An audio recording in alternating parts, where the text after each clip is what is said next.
ጤና ይስጥልኝ እንደምናመሻችሁ የተከበራችሁ ተመልካቾቻችን ከኢትዮጵያ ቴሌቪዥን የምዕራፍ 3 የኢቲቪ 57 ዜናዎችን ተጀምሯል። አልጋነሽ ተካነኛ ቤት ርዕሶቹን አስቀድማለሁ። ኢትዮጵያ በቀጠናው ዘላቂ ሰላምና መረጋጋት እንዲረጋገጥ ከቀጠናው ሀገራት ጋር በትብብር እየሰራች መሆኑ ተገለጸ። ይህን ቀጠና ደህንነት በባህርም በየብስም ለማረጋጋት እኛ ተባብረን ለመስራት ዝግጁ ነን። በተለያዩ ዘርፎች የወጣቶችን ተጠቃሚነትና ተሳታፊነት ለማረጋገጥ ስራዎች እየተሰሩ መሆናቸውን የአዲስ አበባ ከተማ ከንቲባ አዳነች አቤቤ ገለጹ። በ9 ወር ውስጥ አዲስ አበባ ውስጥ 310,000 ሰው ቋሚ የስራ እድል ማስያዝ ከዛ ውስጥ ደግሞ ቅጥር ቀርቷል ነው ያላችሁት አልቀረም 57,000 ያክሉ በቅጥር ስራ መያዘ ወጣት ነው። የሃይማኖት ተቋማት ግብረ ገብነትና ህግ ማክበርን በማህበረሰቡ ዘንድ በማስረጽ ግጭቶችን ለማስቆም ሚናቸውን ሊወጡ እንደሚገባ የአማራ ክልል ርዕሰ መስተዳድር አረጋ ከበደ አሳሰቡ። የሃይማኖት ተቋማት ፎረም እና ሃይማኖት አባቶች ግጭትን በማስቀረት ረገድ በጣም ስረ መሰረት ያለው ብልሃት ያላችሁ እንደመሆኑ መጠን ያለን እንደመሆኑ መጠን እዚህ ጋር ትልቅ ድጋፍ ልታደርጉልን እንፈልጋለን። በኦሮሚያ ክልል ጉጂና ቦረና ዞኖች ሲንቀሳቀሱ የነበሩ የሸኔ የሽብር ቡድን ከፍተኛ አመራሮች የቀረበላቸውን የሰላም ጥሪ ተቀበሉ። የኦሮሞ ሕዝብ በሰላም እጦት ተቸግሯል፣ ተገድሏል፣ ሀብቱ ንብረቱን ህይወቱንም አጥቷል። አሁን ይሄ ሊበቃ ይገባል። በኢትዮጵያ በክረምት በጎ ፈቃድ ተጠቃሚ ሆኖ ዜጎች የኑሮ ደረጃቸው እየተሻሻለ መምጣቱን ተናገሩ። ለድሮ ያቆሻሻ ውስጥ ብይት ቤት ስንት ውሃ በላይ የመጣ ጎርፍ የመታ እንደው ሽንት ቤቱ የትና የት ይሄር ተሰቃይተን ነበር። አሁን ጀነት ገባ ልጄ ምን ችግር የለም። ከውጭ የደቡብ ሱዳን መከላከያ ኃይል በሀገሪቱ ዩኒቲ ግዛት ህገወጥ የጦር መሳሪያ የታጠቁ ኃይሎች ትጥቃቸውን እንዲያስረክቡ ጥሪ ያቀረበ።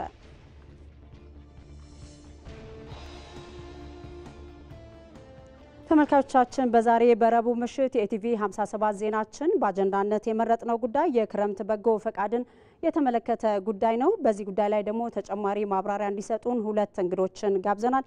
እንግዳችን የሰላም ሚኒስቴር የሚኒስቴሩ ጽህፈት ቤት ኃላፊ አቶ አዱኛ በቀለ እንዲሁም ደግሞ ሌላዋ በዚህ ጉዳይ ላይ እንግዳ የጋበዝናቸው የባቡል ኬር የበጎ አድራጎት ድርጅት መስራችና ዳይሬክተር ሃናን መሐመድ ናቸው። ሁለቱንም እንግዶቼን አመሰግናለሁ። በኋላ ላይ መልሰን የምንገናኝ ይሆናል። አብራችን ቆዩ። ሰዎች ቁጭ ብለው ችግራቸውን ተንፍሰው ኢትዮጵያ በየዘመኑ መልኩን እየቀየረ የሰላም እጦት ብዙ ፈትኗታል፣ ብዙም አሳጥቷታል። ለነዚህ ሁሉ ችግሮች ግን የመጀመሪያውም የመጨረሻው መፍትሄ ንግግር እንደሆነ ይታመናል። ታዲያ ኢትዮጵያ እንዴት ወደ ዘላቂ ሰላም ትምጣ የሚለው የዚህ የሰኔ ወር ዋና ጉዳያችን ነው። በኢቲቪ ዜና ኢትዮጵያ ላይ ጠብቁን። ባለፉት 6 ዓመታት ኢትዮጵያውያን ያለመታከት 40 ቢሊዮን ችግኞችን ተክለዋል። ለአብነትም ባለፈው ዓመት ብቻ በነበረው የአረንጓዴ አሻራ መርሃ ግብር ወደ 6.5 ቢሊዮን ችግኞች ተተክለዋል። በአንድ ጀንበር ደግሞ 600 ሚሊዮን ችግኞች። ዘንድሮም ይህንን ታሪክ ለመድገም ቅድመ ዝግጅት ተጠናቋል። ኢትዮጵያውያን 7.5 ቢሊዮን ችግኞችን እንተክላለን ብለዋል። ዮሐንስ ፍስሐ ነኝ። ይህ ጉዳይ የሰኔ ወር የኢቲቪ አጀንዳችን ነው። ይጠብቁን። የአብሮነትና የመረዳዳት ባህልን በማጎልበት የወገን ደራሽነትን ያረጋገጠ ነው የበጎ ፈቃድ አገልግሎት። የአረንጓዴ አሻራ የአቅመ ደካሞችን ቤት የማደስ እንዲሁም ደግሞ ትምህርት ቤቶችን የመገንባት በሰላም ግንባታ ውስጥ በሚሊዮን የሚቆጠሩ ኢትዮጵያውያን ይሳተፋሉ። ኢቲቪ በሰኔ ወር ይህንን የክረምት በጎ ፈቃድ አንስቶ በስፋት ይዳስሳል። በቅርብ ቀን ይጠብቁ። የ2017 የትምህርት ዘመን በመጠናቀቅ ላይ ነው። በትምህርት ስርዓቱ ያለውን መሰረታዊ ችግር ለመፍታት ከሚወሰዱ እርምጃዎች የትምህርት ምዘናና የፈተና አስተዳደር ስርዓቱን ማስተካከልና ማዘመን ነው። በዚህ ዓመት በሚሰጠው የ12ኛ ክፍል ሀገር አቀፍ ፈተና ከ600 ሺህ በላይ ተማሪዎች ፈተናውን ይወስዳሉ። ከዚህ ውስጥ 150 ሺህ የሚሆኑት ተማሪዎች ፈተናውን በበይነ መረብ የሚወስዱ ይሆናል። ይህ ጉዳይ የኢቲቪ 57 የሰኔ ወር አጀንዳችን ይጠብቁን። ከፍተኛ የስልጣን ባለቤት የሆነው የህዝብ ተወካዮች ምክር ቤት የ2017 በጀት ዓመትን እንዴት አሳለፈው? ለሀገርና ለሕዝብ የሚበጁ አዋጆችንስ በምን መልኩ አጽድቋል? በበጀት ዓመቱ የታቀዱ ሀገራዊ እቅዶችስ አፈጻጸማቸው ምን ደረጃ ላይ ደርሷል? የበጀት ዓመቱን የምክር ቤቱን አፈጻጸም የተመለከቱ ዘገባዎችን ኢቲቪ በሰኔ ወር ወደ እናንተ ያደርሳል። ይጠብቁ። ተመልካቾቻችን ከኢቲቪ 57 የምዕራፍ 3 ዜናዎች ጋር አብራችሁን ቆዩ። በሀገር ውስጥ የጸጥታ እጦት ኢትዮጵያ ብሔራዊ ጥቅሟን እንዳታጣ መከላከያ ሰራዊት የሰራው ስራ አድናቆት የሚሰጠው መሆኑን በሕዝብ ተወካዮች ምክር ቤት የውጭ ግንኙነትና የሰላም ጉዳዮች ቋሚ ኮሚቴ ገለጸ። ኢትዮጵያ በቀጠናው ዘላቂ ሰላምና መረጋጋት እንዲረጋገጥ ከቀጠናው ሀገራት ጋር በትብብር እየሰራች መሆኑም ነው የተገለጸው። ይመራደም ዝርዝር አለው። በፖለቲካም ይሁን በወታደራዊ መስክ ተለዋዋጭ ክስተቶች የሚስተናገዱበት የአፍሪካ ቀንድ ቀጣና በውስብስብ ችግሮች የተተበተበ ቢሆንም በብዙ ርቀት ላይ የሚገኙ ሀገራት ጭምር ወታደራዊ የጦር ሰፈር ገንብተው ብሔራዊ ጥቅማቸውን ባንክሮ ለመከታተል በሽቅድምድም ሰፍረውበታል። ይህ ጉዳይ ታዲያ የሕዝብ ተወካዮች ምክር ቤት የውጭ ግንኙነትና የሰላም ጉዳዮች ቋሚ ኮሚቴ የመከላከያ ሰራዊትን የ2017 በጀት ዓመት 10 ወራት እቅድ አፈጻጸም በገመገመበት ወቅት ጥያቄ ሆኖ ተነስቷል። ምስራቅ አፍሪካ የደህንነት ስጋት የተደቀነባት ቀጠና መሆኑ ይታወቃል። ለዚህም ማሳያ አንደኛ በጎረቤት ሀገር ጅቡቲ በርካታ ሀገራት የጦር ካምፕ መስርተው የሀገራቸውን ብሔራዊ ጥቅም ለማስከበር እየተንቀሳቀሱ ይገኛሉ። እንደዚሁም በአካባቢው በንግድ መርከቦች ላይ ከአሸባሪዎች ጥቃት እየደረሰባቸው ይገኛል። ከዚህም በተጨማሪ በሱዳን አካባቢ ግጭቶች አሉ። እንደዚሁም ኤርትራ በቀጠናው ለመረበሽ እየተንቀሳቀሰች ነው። ከዚህ አንጻር የሀገራችን የባህር ኃይል ከማቋቋምና ከቀጠናው ካሉ ሀገራት ጋር በትብብር ከመስራት አንጻር ምን እየተሰራ ነው? የጦር ኃይሎች ጠቅላይ ኤታማዦር ሹም ፊልድ ማርሻል ብርሃኑ ጁላ ኢትዮጵያ የቀጣናውን ችግሮች በጋራ ለመፍታት በሰላም ማስከበር ጭምር እየሰራች እያለ የባህር በር እንዳታገኝ ደግሞ ጫና ይደረጋል ብለዋል። ምስራቅ አፍሪካ የባህር ኢሹ ብቻ አንስተን የምናየው አይደለም፣ አጠቃላይ ነው መነሳት ያለበት። ስለ ደህንነት ከተነሳ በየብስም በባህርም ቀጠናው የተረበሸ ነው። ጥሩ ቀጠና አይደለም። ከጠቅላላ የዓለም ማፕ አንጻር ስናየው ጥሩ ቀጠና አይደለም። የባህር ደህንነት ስጋቱም ከየብስ ስጋቱ ጋር ከየብስ ችግር ጋር ይያያዛል። የየብስ ችግሩ ወደ ባህር ይወጣል፣ ይወርዳል፣ ይገባል። ይሄን ቀጠና ደህንነት በባህርም በየብስም ለማረጋጋት እኛ ተባብረን ለመስራት ዝግጁ ነን። ይሄን እያደረግን እያለን ግን እኛ ወደ ባህሩ እንዳንጠጋ የሚፈልጉ ኃይሎች አሉ። አንዳንዴ አሊያንስ ይፈጥራሉ። ኢትዮጵያ ወደ ባህር በር ወደ ባህር አጠገብ ዝር እንዳትል እናድርጋት ብለው አቅደው ግንባር ፈጥረው የሚሰሩ ደግሞ አሉ። እኛ ወደ ባህር በር ብንጠጋ ምን እንደምንጎዳቸው ጀስቲፊኬሽን ብዙ አይሰማም።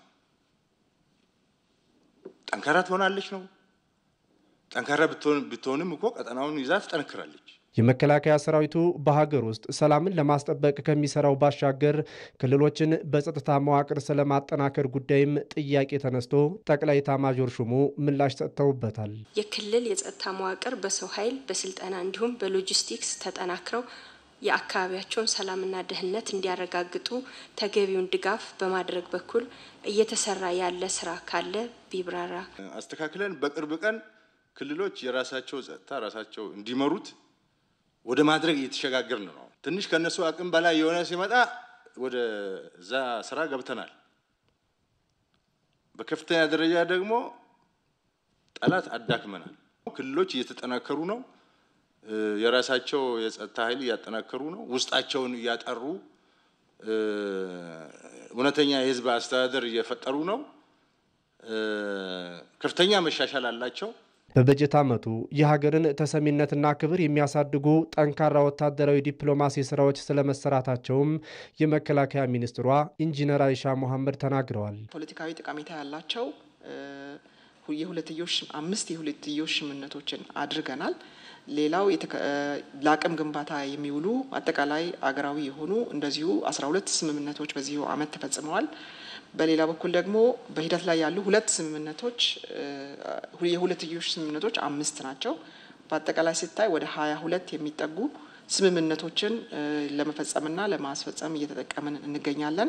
መከላከያ ሰራዊቱ የሀገር ውስጥ ሰላምን በማረጋገጥ ኢትዮጵያ በቀጥታም ይሁን በተዘዋዋሪ የሚሞከርባትን ችግሮች በማክሸፍ ብሔራዊ ጥቅሟን እያስከበረ መሆኑን ቋሚ ኮሚቴው ገልጿል። ባለፉት ጥቂት ዓመታት ከገባንበት ችግር በተለይም በተለያዩ አካባቢዎች የደረሱትን የጸጥታ መደፍረሶች በመቆጣጠር አገር አድን የሆነ ስራ በመስራት መከላከያችን የተረጋጋ የሆነች አገር ለመፍጠር ያደረገውን መስዋዕትነት በከፍተኛ አድናቆት ነው የምንመለከተው። የመከላከያ ሰራዊት ዘመኑን በዋጀ ትጥቅና ቴክኖሎጂ ራሱን እያደራጀ መሆኑም ተጠቅሷል። የሃይማኖት ተቋማት ግብረገብነትና ሕግ ማክበርን በማህበረሰቡ ዘንድ በማስረጽ ግጭቶችን ለማስቆም ሚናቸውን ሊወጡ እንደሚገባ የአማራ ክልል ርዕሰ መስተዳድር አረጋ ከበደ አሳሰቡ። ሶስተኛው ሀገር አቀፍ የሃይማኖት ተቋማት ጉባኤ ዛሬ በባህር ዳር ከተማ መካሄድ ጀምሯል። ሳሙኤል ወርቃየው ዝርዝር አለው። ሃይማኖቶች ለሰላም ለመከባበርና ለአብሮነት በሚል መሪ ቃል ሶስተኛው ሀገር አቀፍ የሃይማኖት ተቋማት የሰላም ጉባኤ በባህር ዳር ከተማ መካሄድ ጀምሯል። የአማራ ክልል ርዕሰ መስተዳድር አረጋ ከበደ በጉባኤው መክፈቻ ላይ እንደገለጹት የሃይማኖት ተቋማትና መሪዎች የግብረ ገብነትና የህግጋት ስነ ስርዓትን በማስተማር ዜጋዎች ተቻችለውና ትክክለኛ የሰላም መንገድን ተከትለው እንዲሄዱ ሚናቸው የጎላ መሆኑን ተናግረዋል። ሁሉም በኢትዮጵያ ውስጥ ያሉ የእምነት ተቋማት አንድን ማህበረሰብ ከሌላ ማህበረሰብ ጋር ያለውን ግንኙነት ስሙር እንዲሆን በማድረግ ረገድ ከፍተኛ ሚና እንደሚጫወቱ እናውቃለን። በተግባርም እየኖርንበት ነው። በመንግስትና በህዝብ መካከል መልካም ግንኙነት እንዲጠናከር ማድረግ፣ በህዝብና በህዝብ መካከል ደግሞ የመቻቻልና የአብሮነት እሴቶች እንዲጎለብቱ መስራት ይጠበቅብናል ያሉት ርዕሰ መስተዳድሩ ከክልሉ የተፈጠረውን ግጭት ለማስቆምም የሃይማኖት አባቶች ሚናቸውን ሊወጡ እንደሚገባ ጠይቀዋል። እዚህ የምንመካከርበት የምንስማማቸው ጉዳዮች ውጭ ላይ ማህበረሰባችን ላይ ወጥተው ጥቅም የሚሰጡ የህብረተሰባችንን አንድነት እና ማህበራዊ መስተጋብር የሚያሳልጡ እንዲሆኑ እንፈልጋለን። ሰላም የሁላችን እስትንፋሳችን ናትና ሰላምን ማጽናት ይገባናል ያሉት ደግሞ የኢትዮጵያ ሃይማኖት ተቋማት ጉባኤ ጠቅላይ ጸሐፊ ቀሲስ ታጋይ ታደለ የጉባኤው ዓላማም ትኩረቱን ሰላምን ማጽናት፣ አብሮነትና መቻቻልን ማጎልበት ላይ መሆኑንም ተናግረዋል። ከዚህ ጉባኤ የሚጠበቀውና ዓላማ አድርገን የተነሳ ነው አለመግባባቶችንና ቅራኔዎችን በሰላማዊ መንገድ በውይይት የመፍታት ችሎታን ልምድ እንዲዳብር ማድረግ ነው። የባህር ዳር ሀገረ ስብከት ዋና ጸሐፊና የአማራ ክልል ሃይማኖት ተቋማት ጉባኤ አባል እንዲሁም የኮንፈረንሱ ዝግጅት ሰብሳቢ መላከ ብርሃን ፍስሐ ጥላሁን በበኩላቸው መካሄድ የጀመረው ጉባኤ የሃይማኖት አባቶች እንደ ክልል ብሎም እንደ ሀገር እየታየ ያለውን ግጭት ለማስቆም የበኩላችንን ለመወጣት ቁርጠኝነታችንን የምናሳይበት መሆን እንደሚገባው ገልጸዋል። በሀገራችን ብሎም በክልላችን እየታየ ያለው የእርስ በርስ ግጭት በዘላቂነት እንዲቆምና ሰላም እንዲሰፍን ወደ ነበረው አብሮነታችን እንድንመለስ ባላሰለሰ ጥረት አብዝቶ በማስተማር ድርሻችን እንድንወጣ ይገባል። በኢትዮጵያ ሃይማኖት ተቋማት ጉባኤና በአማራ ክልል ሃይማኖት ተቋማት ጉባኤ በጋራ የተዘጋጀው ኮንፈረንሱ በነገው ዕለትም የሚቀጥል ይሆናል። በኦሮሚያ ክልል ጉጂና ቦረና ዞኖች ሲንቀሳቀሱ የነበሩ የሸኔ የሽብር ቡድን ከፍተኛ አመራሮች የቀረበላቸውን የሰላም ጥሪ ተቀበሉ። የቡድኑ አመራሮች የቀረበውን የሰላም ጥሪ ተቀብለው እጃቸውን ለመከላከያ ሰራዊት የሰጡ ሲሆን በአባገዳዎች በመንግስት የስራ ኃላፊዎችና በአካባቢው ማህበረሰብ አቀባበል ተደርጎላቸዋል። አስረሳው ወገሼ ዝርዝር አለው።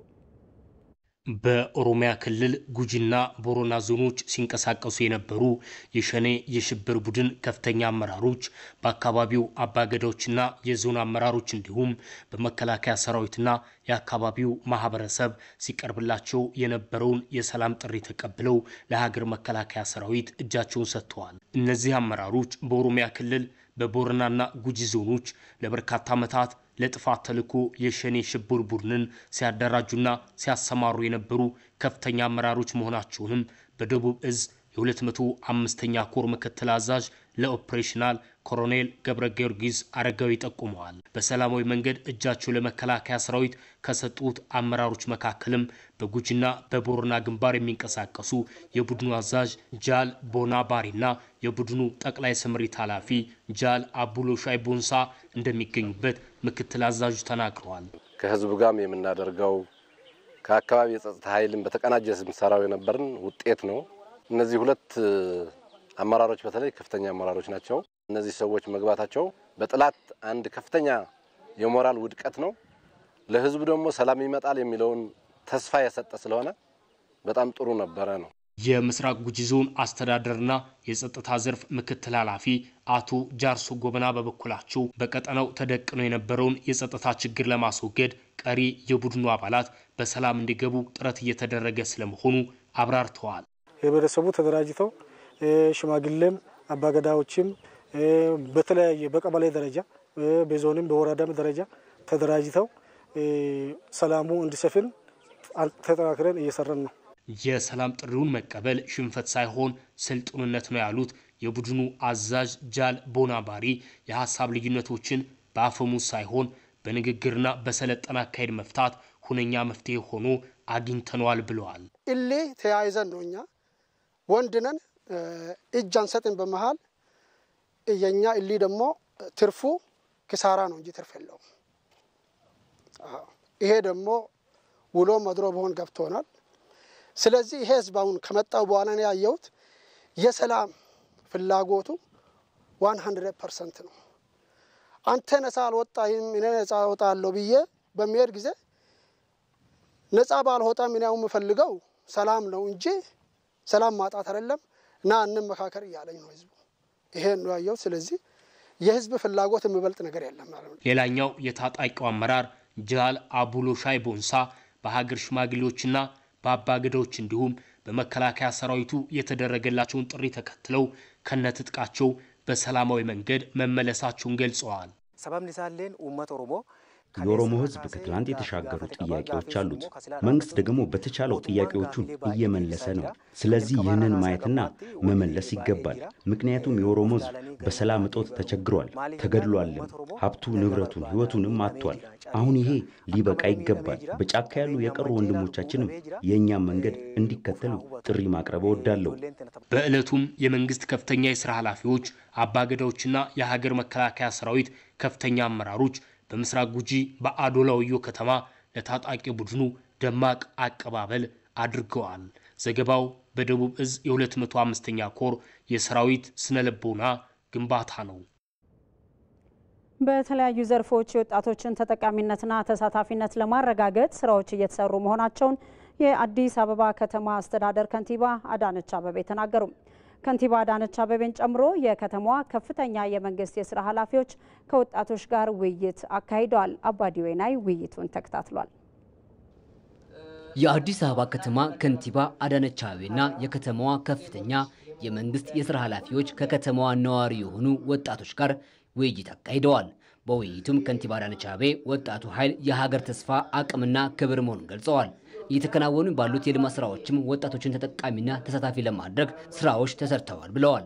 ወጣቱ በከተማዋ ዘርፈ ብዙ እንቅስቃሴ ላይ ጉልህ አስተዋጽኦ እያበረከተ እንደሚገኝም ነው ከንቲባዋ የገለጹት። በውይይቱ የተሳተፉ ወጣቶችም በቀጣይ ሊሰራ ይገባል ባሏቸው ጉዳዮች ዙሪያ ሀሳቦችን አንስተው ከንቲባ አዳነች አቤቤ ምላሽ ሰጥተዋል። ከስራ እድል ፈጠራ ጋር በተያያዘ ለወጣቱ የስራ እድል በመንግስት ተቋማት ላይ የሚቀጠርበትን ሂደት ብታመቻቹለት የተሻለ የስራ እድል መፍጠር እንችላለን። ሌላው ከብድር ጋር በተያያዘ ወለዳቸው አነስ ባለ መልኩ ወጣቱን ተሳትፎ ባደረገ መልኩ ብድሮች ቢመቻቹ በ9 ወር ውስጥ አዲስ አበባ ውስጥ 310 ሺህ ሰው ቋሚ የስራ እድል ማስያዝ ከዛ ውስጥ ደግሞ ቅጥር ቀርቷል ነው ያላችሁት፣ አልቀረም። 57 ሺህ ያክሉ በቅጥር ስራ መያዘ ወጣት ነው። ወደ 2.9 ቢሊዮን ብድር አገልግሎት የሰጠንበት ነው። ይሄ የማሽን ሊዝም አለ፣ እነሱንም ስንጨማምር ከዚህ በላይ ነው። አሁንም ቀጣይ የስራ እድል የምንፈጥርባቸው ብዙ እድሎች አሉ። አንዱ የኑሮ ውድነቱን ለማረጋጋት እየሰራን ያለነው ስራ በአንድ በኩል ስራ እድል ይፈጥራሉ፣ በሌላ በኩል ደግሞ የኑሮ ውድነቱን ያረጋጋሉ። ስለዚህ እነዚህ ሱቆቹ ብቻ አይደሉም። ትላንትና በመረቅነው ገበያ ማዕከል እንኳን ትልቅ የስራ እድል አለ፣ ተጠቀሙበት። አብዛኛውን ወጣት የተሻለ አመለካከት እየተቀየረ የመጣበት ነገር አይተናል። ነገር ግን ወደ ለውጥ እየመጣ ባለበት ሰዓት ላይ የራሱን ህይወት የራሱን ኑሮ ወደ መመስረቱ እየመጣ ይመጣል ማለት ነው። ወጣት ያድጋል፣ የራሱን ህይወት ይመሰርታል ማለት ነው። አማራጭ ቤቶች የሚመቻቹበት ነገር ቢመቻችልን ሀብታችሁን በሚገባ እናስተዳድራለን። እንዳያችሁት ደግሞ ለእናንተ ጥቅም መልሰን እናውላለን። ስለዚህ በምንገነባው የቤት ፕሮግራም ውስጥ ስራ እድል አግኝታችሁ መቆጠብ የምትችሉ ወጣቶች የምትቆጥቡበትን አግባብ እንነጋገራለን። አሰራር መዘርጋት ይገባናል። ባንዴ ሁሉ ሊጠቀም እንደማይችል ብቻ ማመን ያስፈልጋል። በምንገነባቸው በክራይም በመናቀርበው ሆነ በፐብሊክ ፕራይቬት ፓርትነርሺፕ እየገነባን በመናቀርባቸው ውስጥ ደግሞ መጠቀም የምትችሉበትን አግባብ ወጣቶች ድርሻ ይታያላችሁትን እሱን ይዘነዋል። እንደ አዲስ አበባ ከተማ አስተዳደር ከ1400 1500 በላይ አካባቢ የስፖርት ማዘውተሪያ ቦታዎች አሉ። ክፍት ያልሆኑት ክፍት እንዲሆኑ ግን ተጨማሪ የስፖርት ማዘውተሪያ ቦታዎች ቢገነቡ የስፖርት ማዘውተሪያዎች በተጨማሪነት ቢሰሩ ያላችሁት አዎ ገና ነው። የልጆች መጫወቻም የስፖርት ማዘውተሪያም ከዚህ በላይ በስፋት ይሰራል። ወጣቶች የተለያዩ ጉዳዮችን ከሀገር ጥቅም አንጻር ሊመለከቱና ሊሰሩ እንደሚገባም በመድረኩ ተጠቅሰዋል።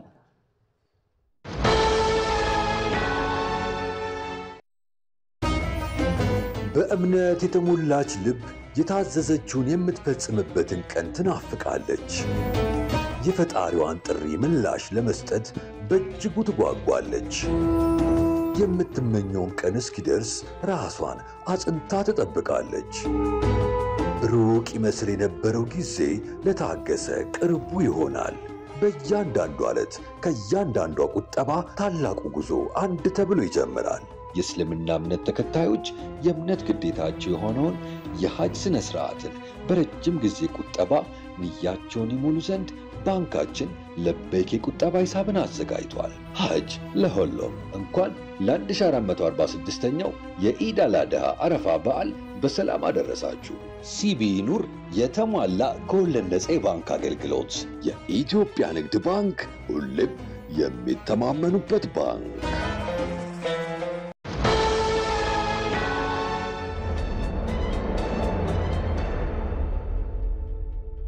ከኢትዮጵያ ቴሌቪዥን የምዕራፍ 3 የኢቲቪ 57 ዜናችን ቀጥሏል። ተመልካቾቻችን አሁን ወደ አጀንዳ ዘገባችን ነው የምናልፈው። በኢትዮጵያ በክረምት በጎ ፈቃድ ተጠቃሚ የሆኑ ዜጎች የኑሮ ደረጃቸው እየተሻሻለ መምጣቱ ተገለጸ። በጠቅላይ ሚኒስትር አብይ አህመድ ሀሳብ አመንጭነት በአዋሬ በክረምት በጎ ፈቃድ በተገነባው የመኖሪያ መንደር የሚኖሩ ዜጎች መሰል ተግባራት ተጠናክረው እንዲቀጥሉም ጥሪ አቅርቧል። እድሉ ፈቀደ ዝርዝር አለው። ወርቂት ጫላ ይባላሉ። በጠቅላይ ሚኒስትር አብይ አህመድ ሀሳብ አመንጭነት በአዋሬ በክረምት በጎ ፍቃድ በተገነባው የመኖሪያ መንደር ነዋሪ ናቸው። በክረምት በጎ ፍቃድ በተመቻቸላቸው እድል ቤታቸውን ተረክበው በደስታ የኖሩበት ነው። ታዲያ ከዚህ ቀደም የነበራቸውን የኑሮ ሁኔታ ምን ይመስላል፣ አሁንስ እንዴት ነው ብለን ጠየቅናቸው። የድሮ ቆሻሻ ውስጥ ልጅት ቤት ስንት ውሃ በላይ የመጣ ጎርፍ የመታን እንዲሁ ሽንት ቤቱ የትና የት ይሄር ተሰቃይተን የነበረን አሁን ገነት ገባ ልጄ ምን ችግር የለንም። እሳቸው ደግሞ ጸዳል ቦንገር ይባላሉ። በአዲሱ አዋሬ መንደር ኑሯቸውን ካደረጉ ሰንበትበት ብለዋል። በኑሯቸውም ደስተኛ ናቸው። እሳቸውም እንደ ጎረቤታቸው የቀድሞ ኑሮ በማስታወስ የአሁኑን የኑሮ ሁኔታቸውን ይናገራሉ። የቀድሞ ቤቱ በጣም የተወሳቀለ ሁኔታ ነበር። በጣም አቅማጥቼ ለማዳትም በጣም የወደቀ ነገር ነበር። አሁን ይሄ የተሻለ ነገር ሰርቶ ሰጥቶናል መንግስታችን። እግዚአብሔር ይስጠው፣ እግዚአብሔር እድሜውን ያርዝመው፣ ጤናውን ይስጠው። ከአካባቢ ሳንርቅ ከነበርንበት ቦታ ይሄን ነገር መደረጉ በጣም ደስ የሚል ነው። እኚህ ደግሞ እማሆይ ጣይባቸው አምላክ ተረዳ ይባላሉ። እሳቸው በአዋሬ በክረምት በጎ ፈቃድ በተገነባው የመኖሪያ መንደር ነዋሪ ናቸው። ቀድሞ የነበሩበትን ያልተመቻቸ የኑሮ ሁኔታን በማስታወስ የአሁኑን የኑሮ ሁኔታ ነግረውናል። የቀድሞውን አላነሳው ባይነሳስ ምን አለኝና ምንም የለኝም። ያቀድሞው ጥሬ ግሬ እዚህ ደረጃ ደርሻለሁ። እዚህ መልካም ላይ ደርሻለሁ። ፀሐይ መሰረት እንግዲህ ወዳ በሞትም ያማረ ቤት ገብቼ አይቆጨኝም። ውሎ ይግባልኝ፣ ውሎ ይግባልኝ። ኑሩልኝ፣ አገራችንን ሰላም ያርግልን። ይኸው እንደምናየው ፀሐይ መሰለ ኑሮም ተመስገን። እንደው ትንሿ ነገር ወዳ ወዲህ ብላ ትንሿ ነገር በቄ ልጄ ያሆኑ ኑሮ ደግሞ እመቤት ሆኜ ተንቀባርሬ ነው ያለሁት። የጠቅላይ ሚኒስትሩን አርአያ በመከተል በአዲስ አበባ በየዓመቱ በአማካይ 8000 ቤቶች እየተገነቡ መሆኑ ይታወቃል።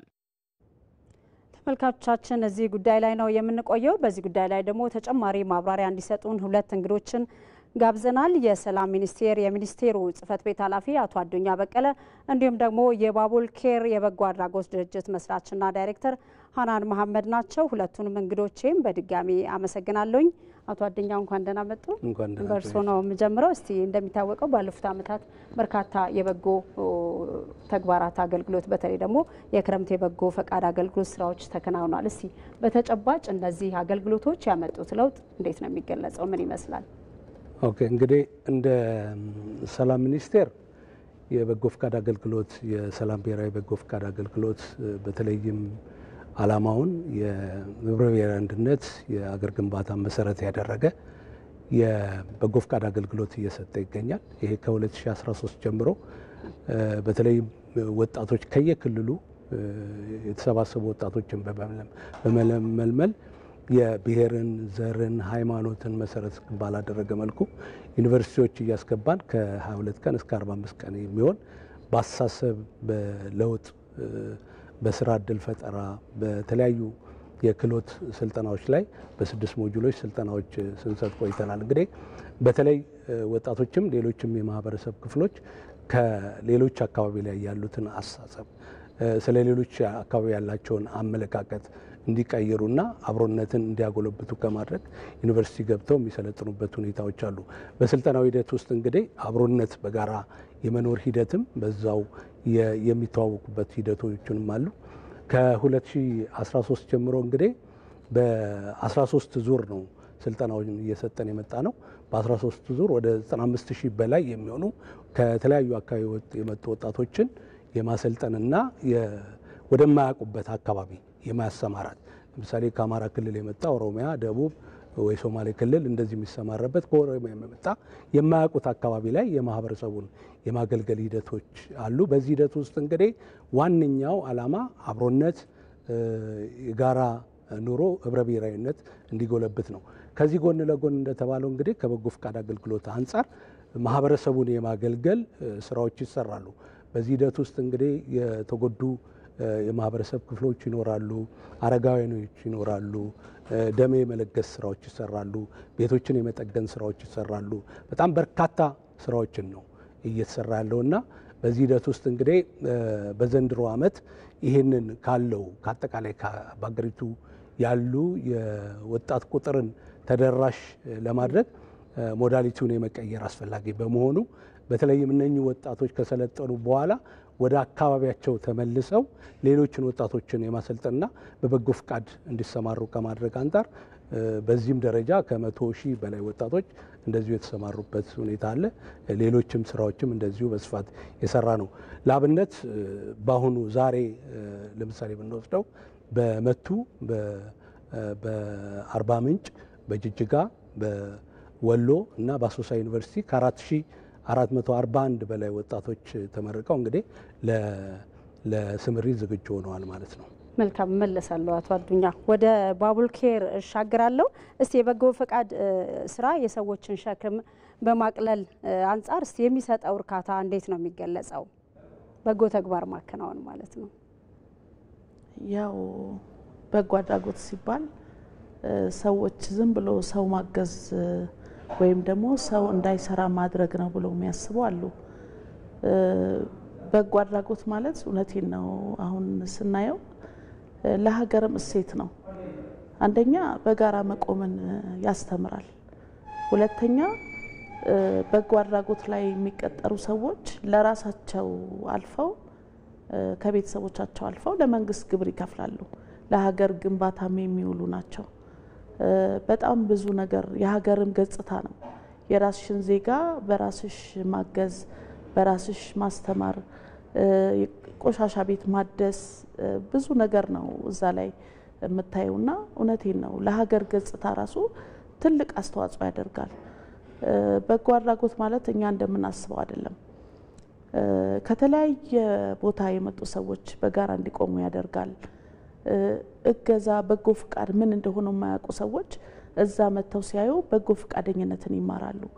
ወጣቶች ከተለያየ ትምህርት ቤት መተው ሲጎበኙ እዛ አስተዋጽኦ ሲያደርጉ ነገ ፊውቸር ምን ማድረግ አለብኝ በወጣትነት ይሄን ካየው እኔ ራሴ ጠንካራ ሰራተኛ ካልሆንኩ ይሄ ነው የሚጠብቀኝ የሚል አስተሳሰብ እንዲያመጡ እኛ ጋር በጣም ብዙ የተቀየሩ ሰዎች ስላሉ እና በጎ አድራጎት በጣም ትልቅ ነገር ነው ለሀገር ብዬ ነው ማስበው። መልካም ሃናን መለሳለሁኝ ወደ እርሶ አቶ አዱኛ ወደ እርሶ ተመለስኩ። እንደሚታወቀው የዘንድሮ በጎ ፈቃድ አገልግሎት በተለያዩ አካባቢዎች እርሶም ቀደም ሲል ሲገልጿቸው በነበሩ አካባቢዎች የተጀምረዋል ስራዎቹና እስቲ የዘንድሮ በጎ ፈቃድ አገልግሎት ዝግጅት ምንድነው የሚመስለው? ዝግጅቱን ጠቆም አድርጓል። በየትኞቹ ዘርፎች ላይስ የበለጠ ለመስራት ታስቧል? ከሌላው አመታት የተለየ ነገር ካለውም አብረው ይንገሩ። እንግዲህ የዘንድሮ በጎ ፈቃድ አገልግሎት ከሌሎች ሴክተሮች ጋር እንዲሁም ከክልሎች ከሌሎች አካላት ጋር ተቀናጅተን የምንሰራቸው ስራዎች አሉ ሌሎች ሴክተሮች ጋር። ስለዚህ በዚህ ሂደት ውስጥ እንግዲህ በርካታ ወጣቶችን ነው ከስልጠና ባሻገር ወጣቶች እንዲሁም ደግሞ ሌሎች የህብረተሰብ ክፍሎች በበጎ ፈቃድ አገልግሎት እንዲሳተፉና የበጎ ፈቃድ አገልግሎት የህይወት ዘመናቸው እንዲያደርጉ ከማድረግ አንጻር የአመለካከት ለውጥ እንዲያመጡ ከተለያዩ ሴክተር መስሪያ ቤቶች ጋር እንሰራለን። ቅድም እንደገለጽኩት ደግሞ ወጣቶች ጋር በተለይ ህብረ ብሔራዊ አንድነትን ሀገር ግንባታ በጣም ከፍ ብሎ እንዲወጣ ከማድረግ አንጻር እንደ ሰላም ሚኒስቴር አንዱ የድንበር ተሻጋሪ ወሰን ተሻጋሪ የምንለው የበጎ ፈቃድ አገልግሎት ነው። ይሄ ቅድም እንደገለጽኩት ዩኒቨርሲቲዎች ላይ በማስገባት ወጣቶችን በማሰልጠን የአመለካከት ለውጥ በማምጣት በተለይም ወጣቶቹ ሲገቡ ጀምሮ አመለካከታቸው ምንድነው፣ ስለ ሌሎች አካባቢ ያላቸው አመለካከት ምንድነው የሚለው ይሄ የምዘና ራሱን የቻለ መስፈርት አለ። ከወጡ በኋላ ደግሞ እንደዚሁ የሚለካበት ሁኔታ አለ። ይሄ አንደኛው የስልጠና ሂደት ነው። ሁለተኛው ደግሞ ዘንድሮ ሞዳሊቲውን ቀየር ነውና ወጣቶችን እንደ ሀገር ተደራሽ ለማድረግ ባለፈው ከትምህርት ሚኒስቴር ጋር የጀመርነው የወሰን ተሻጋሪ የወጣቶች በጎ ፈቃድ የተማሪዎች በጎ ፈቃድ ብለን እስከ 14000 አካባቢ ከሁለተኛ እስከ አራተኛ ዓመት ተማሪ የሆኑትን በዛው ዩኒቨርሲቲ ስልጠና በመስጠት አስተሳሰብ ለውጥ እንዲያመጡ በማድረግ ያላቸውን ክህሎት ለሌሎች እንዲያካፍሉ ከማድረግ አንጻር ከ14000 በላይ ወጣቶችን በማሰልጠን ወደ ሌሎች ዩኒቨርሲቲ ባሉባቸው አካባቢዎች ላይ በማሰማራት ህብረተሰቡን የማገልገል ስራ የሰሩበት ሁኔታ አለ።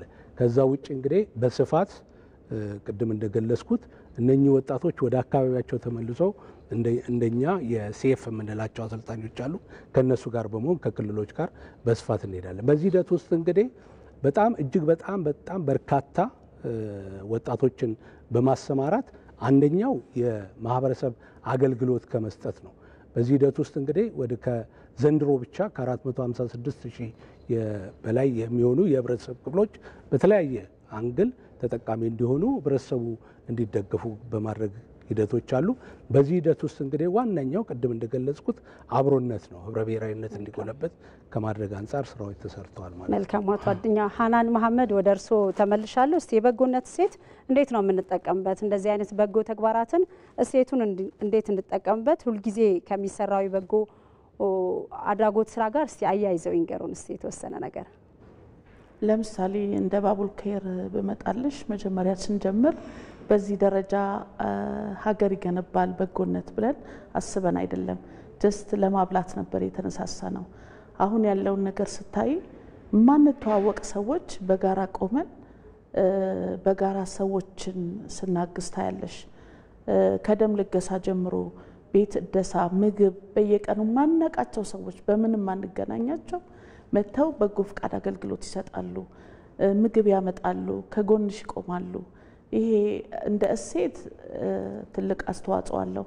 ሌላው ደግሞ አቅም ያላቸው ሰዎች መተው ሰፖርት ሲያደርጉ ለምሳሌ እንደ ባቡል ኬር 170 ሰራተኛ ደሞዝ ትከፍያለሽ፣ ጎዳና እንዳይወጡ ታደርጊያለሽ።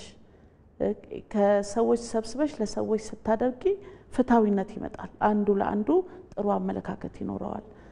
እንደ ሀገር ደስታን ያመጣል። እውነቴን ነው። እኔ እንጃ ፍትሃዊነትን ታይበታለሽ፣ በጎነት። ለምሳሌ የደም ልገሳ ስታደርጊ እናቶች በደም እጥረት የተለያየ ጉዳት እንዳይደርስባቸው ብዙ ነገር ነው። በጎነት እንደ ሀገር እሴት የምታንሹ በጣም ብዙ ነገር ነው። ከሌላ ሀገራት እንኳን ሲመጡ አንቺ ጋር የሚያዩት ነገር ለምሳሌ ሙስሊም ክርስቲያኑ የተለያየ ብሔር ብሔረሰብ በጋራ ቆሞ እዛ ጋር ሲያዩ ምን አይነት ተፈጥሮ ነው ያላችሁ ብለው ያደንቃሉ። ሀገርሽንም ገጽታ ትገነቢያለሽ። ቀላል አይደለም። መልካም። የባቡል ኬር የበጎ አድራጎት ድርጅት መስራችና ዳይሬክተር ሀናን መሐመድ በዚህ ጉዳይ ላይ ተጨማሪ ማብራሪያ ስለሰጡን አመሰግናለሁ። እንዲሁም ደግሞ አጠገቤ የሚገኙት የሰላም ሚኒስቴር የሚኒስትሩ ጽህፈት ቤት ኃላፊ አቶ አዱኛ በቀለ ስቱዲዮ ተገኝተው ምላሽ ስለሰጡን እናመሰግናለን። መልካም ምሽት ይሁንላችሁ።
ወደ ስፖርት ዘገባ አልፈናል። በኢትዮጵያ እግር ኳስ ደማቅ አሻራ ያሳረፈው የቀድሞ የኢትዮጵያ ብሔራዊ ቡድን አጥቂ ሙልጌታ ከበደ ከዚህ ዓለም በሞት ተለየ።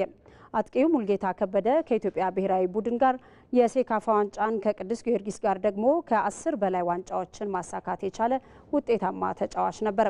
የስፖርት ክፍል ባልደረባችን አብርሃም አድማሱ የሙልጌታ ከበደን የእግር ኳስ ሕይወት የተመለከተ ዘገባ አዘጋጅቷል። እንከታተል።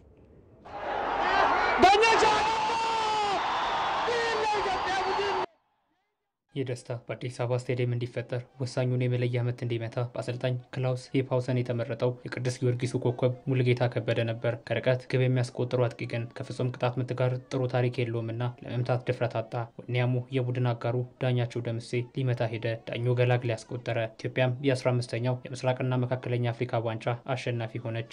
በቀለ ኪዳኔ እያጫወተ 3 ሪጎር ይሰጥ ህንጻ ጋር ሳይዝ አላዘብኝም ፎርዬ እኔ ከዚህ ውስጥ ማገባ ሰውዬ እዛችሁኝ እንዴት አቃተኝ። በአራተኛው አገባው። ከዛ በኋላ አልመታም። ሁለተኛ ይህ መጥፎ ገጠመኝ ዳግም ሜዳ ላይ ተፈጥሮ ሀገሩ ዋንጫ እንዳታጣ ኃላፊነቱን ለሌላ ሰው አሳልፎ የሰጠው ሙሉጌታ ከበደ ወይንም እርሱ በሚወደው መጠሪያ ስሙ ወለየው የጦሳ ተራራ ከከበባት የፍቅር ከተማዋ ደሴ ነው። በርካታ ስመጥር ተጫዋቾችን ለሀገር ያበረከተችው ደሴ ከምትመካባቸው የኮከቦቿ መፍለቂያ ሆጤ ስታዲየም ዙሪያ የተገኘው ሙሉጌታ በዘመኑ አጠራር ቅሪላውን ከጧት እስከ ማታ እያለፈ ይውላል። ብስክሌት መጋለብን የሚወደው ወለየው በክለብ ደረጃ እግር ኳስ ከመጫወቱ አስቀድሞ በቀበሌና በዞን ውድድሮች ላይ ችሎታውን አስመሰከረ። ከእግር ኳስ ጎን ለጎን በደሴ ህዝብ ማመላለሻ ተቀጥሮ ይሰራ የነበረው ሙሉጌታ ወደ ነገሰበት የእግር ኳስ ከፍታ መንደርደሪያ ሆኑት ወደ አዲስ አበባ ህዝብ ማመላለሻ ቢሮ ተዘዋወረ። ሆኖም ለአዲስ አበባው ክለብ ሳይጫወት ለወሎ ፔፕሲ ቡድን ለመጫወት ተስማማ። እግር ኳስን ሲጀምር በአማካይም በአጥቂ ቦታ ላይ መጫወትን ይወዳል። ነፍስያው ግን ግብ ለማስቆጠር የቀረበች ናት። የእግር ኳስ መናኸሪያ ወደምትባለው ርዕሰ መዲናይቱ አዲስ አበባ ለመምጣትም ከመብራት ኃይል እድል ቢያገኝም በታላቅ ወንድሙ አሊ ከበደና የቅዱስ ጊዮርጊሱ ኮከብ ሰለሞን መኮንን ሉቹ አማካኝነት አለፍ ብሎም የታዋቂ ድምፃውያን ውትወታ ታክሎበት ነገውን አስቀድሞ በአሰልጣኝ ስዩም አባተ የተነገረለት ሙሉጌታ የቅዱስ ጊዮርጊስ ተጫዋች ሆነ። አሸብር በሚለው ቅጽል ስሙ የበለጠ በጊዮርጊስ ደጋፊዎች የሚጠራው ሙሉጌታ ለጨዋታ ወደ ሜዳ ሲገባ ብዙ ጊዜ እሱ ከኋላ በመቅረት ተጫዋቾች ከገቡ በኋላ ወደ ሜዳ በመግባት ኳሱን መጠለዝ ልምዱ ነበር። በፈረሰኞቹ ቤት እጅግ ከሚወደዱና ከሚከበሩ አለፍ ብሎም እጅግ ተሰሚነት ካላቸው ተጫዋቾች አንዱ መሆን የቻለው ሙሉጌታ በጊዮርጊስ ቤት አይነኬ ንጉስ ሆኖ ለረጅም ዓመት ተጫውቷል። በታላላቅ አሰልጣኞች የሰለጠነው ሙሉጌታ ለጋሽ መንግስቱ ወርቁ የተለየ ክብርና ቦታ አለው። ጋሽ መንግስቱ ገና ወሎ እያለ ለብሔራዊ ቡድን የመረጡበት መንገድም መነጋገሪያ ነበር። መንግስቱን መንጌ ብዬ የመጥራት ድፍረት ያለኝ እኔ ብቻ ነኝ የሚለው ሙሉጌታ በካሳውን ተካና አስራት ኃይሌም ሰልጥኗል።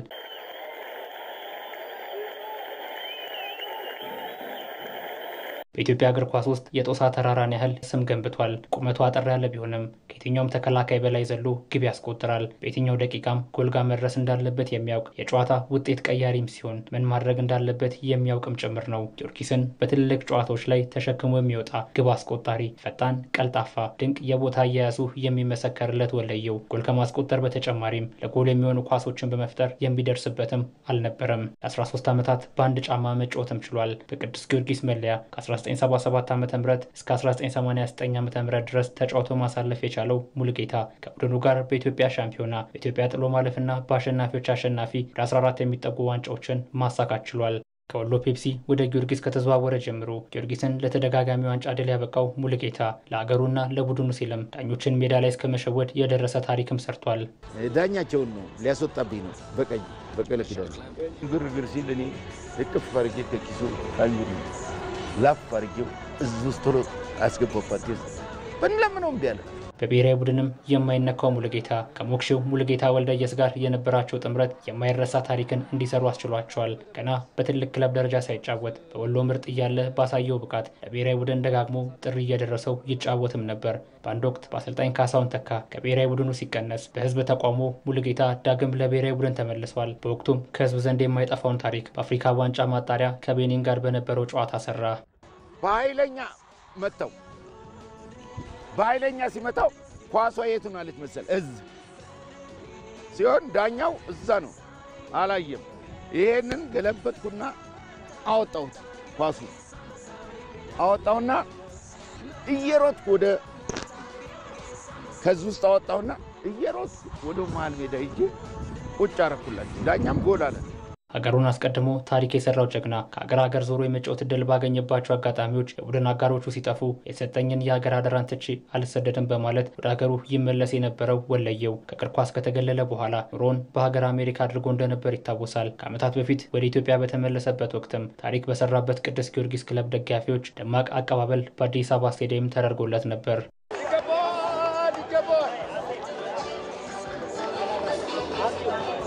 ሙሉጌታ ከሰሞኑን በጠና ታሞ የሕክምና ክትትል ሲደረግለት የቆየ ቢሆንም በዛሬው ዕለት በተወለደ በ58 ዓመቱ ከዚህ ዓለም በሞት ተለይቷል። የኢትዮጵያ ብሮድካስቲንግ ኮርፖሬሽንም በአንጋፋው የቀድሞ የኢትዮጵያ ብሔራዊ ቡድን ተጫዋች ሙሉጌታ ከበደ ሕልፈተ ሕይወት የተሰማውን ጥልቅ ሐዘን እየገለጸ ለቤተሰቡ ለወዳጅ ዘመዱና ለእግር ኳስ ቤተሰቡ መጽናናትን ይመኛል።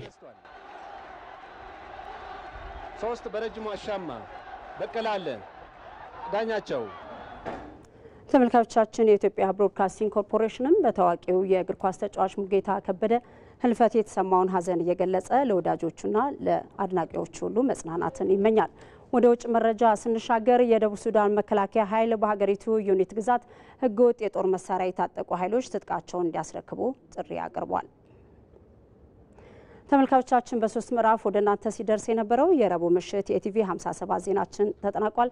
አልጋነሽ ተካ ዜናዎቹን ሳቀርብ ቆይቻለሁ። ስለተከታተላችሁ አመሰግናለሁ።